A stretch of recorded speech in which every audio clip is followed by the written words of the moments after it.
was scary. The unknown is a scary place to travel. For many high schoolers, moving on to a post-secondary education is the unknown path they chose to take to start their adult life. Students who have a disability might find they have a few more hurdles to jump in order to get the most out of their education. Fortunately, there are laws in place that ensure their rights to continue their education are not hindered and prevents the college from discriminating against them for their disability. The Americans with Disability Act, ADA, and Section 504 of the Rehabilitation Act are the main legal items that ensure protection for post-secondary students with disabilities. So what are these rights and what do they do? Section 504 of the Rehabilitation Act was introduced in 1973 and requires that no otherwise qualified person may be denied participation in, denied benefits of, or be subject to any discrimination due to their disability. This applies to any program receiving federal assistance or aid, which covers most of the post-secondary education schools, including public or private colleges. Section 504 also requires the institution provide auxiliary aids to students who have a disability.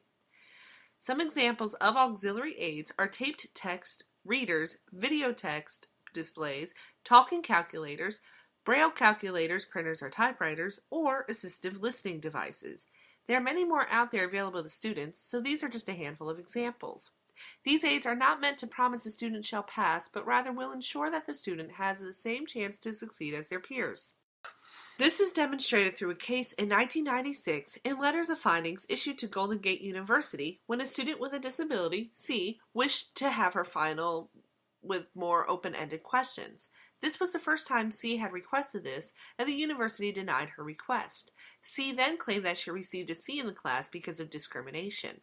The Office of Civil Rights, OCR, did not think this was the case and stated, C appears to be under the misapprehension that the duty is to provide academic adjustments includes a responsibility to provide such adjustments until a certain outcome is achieved, such as a grade of A. This is not what is contemplated by the OCR regulations. The objective is to create equal opportunity, not equal outcomes. Tests are modified to achieve greater validity, not higher grades. The other law that protects students is the Americans with Disability Act, ADA, which was passed in 1990 and further expands Section 504. Title II of the ADA prohibits public entities from denying qualified people with a disability the right to participate or benefit in their service or programs. This targets a variety of places, but specifically targets public colleges for a purpose. There is another section that helps post-secondary students in ADA, which is Title III. According to idenonline.org, Title III further prohibits entities that operate places of public accommodation from discriminating against persons with disability by denying them full and equal enjoyment of the goods, services, facilities, privileges, advantages, or accommodations they provide. Discrimination, harassment, constructive dismissal, or retaliation is not allowed. Private colleges operate places of public accommodation and must, therefore, comply with Title III. ADA elaborates and fills in many of the cracks that some might have discovered with Section 504. In summary, it means that the college cannot dismiss or deny a student into entering their program on the basis that they have a disability. So long as the student is otherwise qualified to enter the program, the college must admit them. The institution must provide auxiliary aids to the students and cannot do a one-size-fits-all with these aids. They must ensure that what is set in place works for that individual student. This is great for the students since it ensures that the institution is taking its time and working with them in order to ensure that they get what they need. However, there are a lot of responsibilities that the students themselves now have. The law sees them as adults now, which means that they are responsible for making sure they have access to what they need. Unlike high school, post-secondary education facilities are not required to find and aid their students who have a disability. The students are the ones who must request their own accommodations, and as such, the post-secondary education program is only required to give it to the students who asked. Already, one can see the differences in the education system.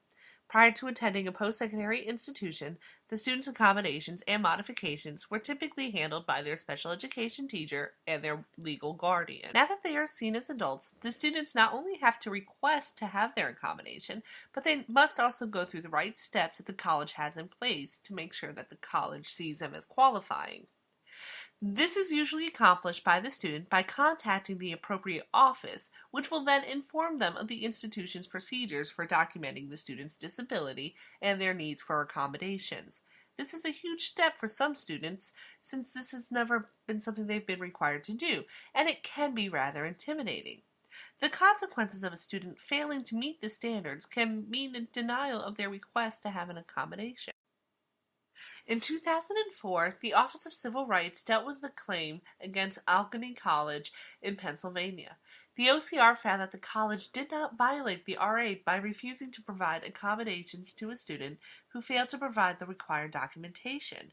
It was noted that the college provided multiple sources of information for the student, including a web and parent handbook. This suggests that as long as the college makes sure their information is available to the students, there is no fault that can be placed on them. Post-secondary education is the first of many steps to adulthood and can be an intimidating factor for some. These two laws are in place to make the transition easier and to help the students who need them get what they need. There is more information out there, and students and parents ought to make sure they have as much information to help themselves along the way. The special education teacher can help them and should help them with this, for it can help make an already hectic and exciting new part of their life even better.